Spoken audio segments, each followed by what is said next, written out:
I'm wondering if I can actually get an entire video out of this idea. This is a picture of spiders. If this creeps you out, then welcome to the club. I have an irrational fear of spiders. My fear of spiders is entirely irrational because I ascribe special powers to spiders. Let's go over a couple examples. This is not what led to this video, but the other day, on the ceiling in my bedroom, right above my bed, there was a small spider. Not even half the size of a dime. It was just a little spider. Actually, yeah, it wasn't as big as a dime. And it was a black spider, and it was right above my bed. And that pissed me off. I like the fact that spiders eat bugs, because I don't like bugs. I especially don't like flying bugs. So spiders somewhere else eating flying bugs, that's paradise for me. But spiders cannot enter my view because once I see a spider, that spider has forfeit its life. It's unfortunate, but that's just the way it goes. And of course, this spider happened to be right above my bed. And that wouldn't be a problem, except to my mind, this spider is right above my bed because he's waiting for me to lie down so that he can drop down on me and bite me and kill me. Once again, irrational fear of spiders.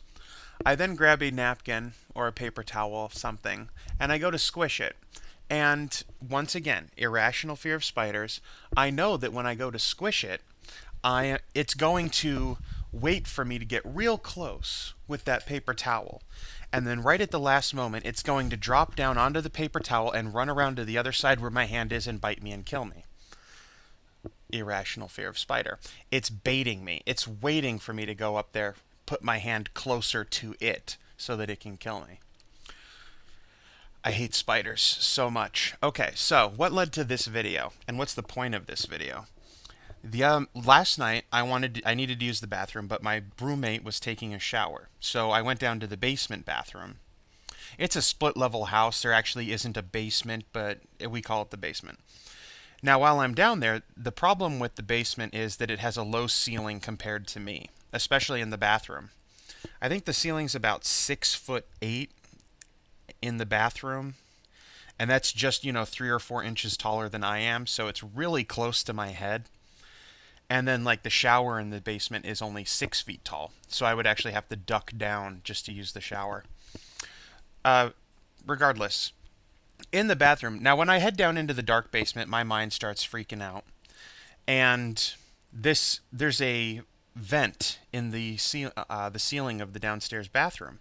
And of course, it's only 3 or 4 inches above my head. And my first thought on seeing it, because this is the first time I noticed that vent, I thought of this very picture. Just hundreds or thousands of spiders spilling out of that vent right onto my head. Because that vent is right where you need to stand to use the bathroom. And that creeped the hell out of me to the point where I stepped to the side. It's an irrational fear. There is no rational basis for my fear, but it exists nonetheless. Just because it's irrational doesn't mean it's not real. And that led me to the purpose of this video, almost 4 minutes in. And that is, in a sandbox game, you sort of want to get across the danger. The sense of danger, the sense of exploration, the sense that you are some crazed wacko character who leaves the safety of a town to head out into this wilderness. And one of the ways to do that is, in the middle of a game, to step back from the mechanics, the numbers, the dice, and try to impress on players exactly what's happening at this moment. This is good in any type of game, actually, but it's good to do it once in a while. You don't want to let it bog the game down too much. But I thought, there's a D&D monster, and it's just a swarm of spiders. And like druids have a spell, creeping doom, or insect swarm. They've got a couple spells that summon like a big, huge carpet of spiders that crawls around and grabs onto you and what have you. And you have to, a lot of times what it is it just deals damage every round. And so players just think, okay, so now I'm losing this, hit points this round. players who've played D&D for a long while. New players are great because they don't have that outlook. And so to them, the only thing that they have is, oh my gosh, there's a bunch of spiders crawling around me. And that's what you want to get back to those veteran players. People who are just viewing the game sort of through the window of the rules. Impress upon the player. Think. Just sit back, put the dice down, lean back in your chair, don't look at your character sheet, and just imagine that you're standing there, and let's just say that this is a guy in full plate armor. It could be anyone, it doesn't matter. There are literally thousands of tiny venomous spiders crawling up your leg, all around you, in your armor, on your armor, everywhere. And you're going to tell me that instead of, dealing with that, you're just going to start hacking at, this other monster? I understand that this other monster poses a real serious threat to life and limb, and given the chance, he will try and rip you in half. But there are thousands of small, venomous spiders literally crawling all over your body at this instant. I would think that stepping back from that and maybe doing something about it would seem like a good idea. Now, this is just to get that into your player's head. I was a little bit forceful there. You never want to dictate to your players what their character does.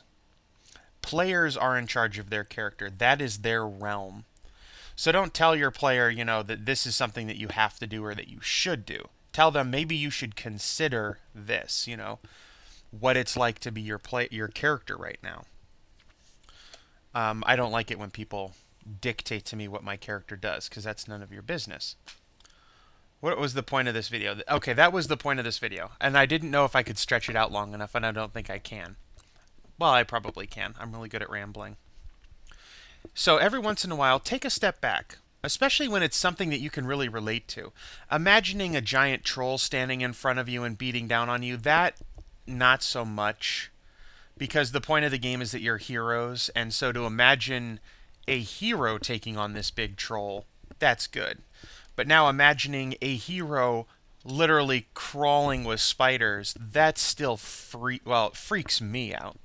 Giant centipedes also freak me out, which is why both of these monsters, swarms of spiders and giant centipedes, can be found in the ruins of Trocare and the sewers underneath, because they freak the hell out of me.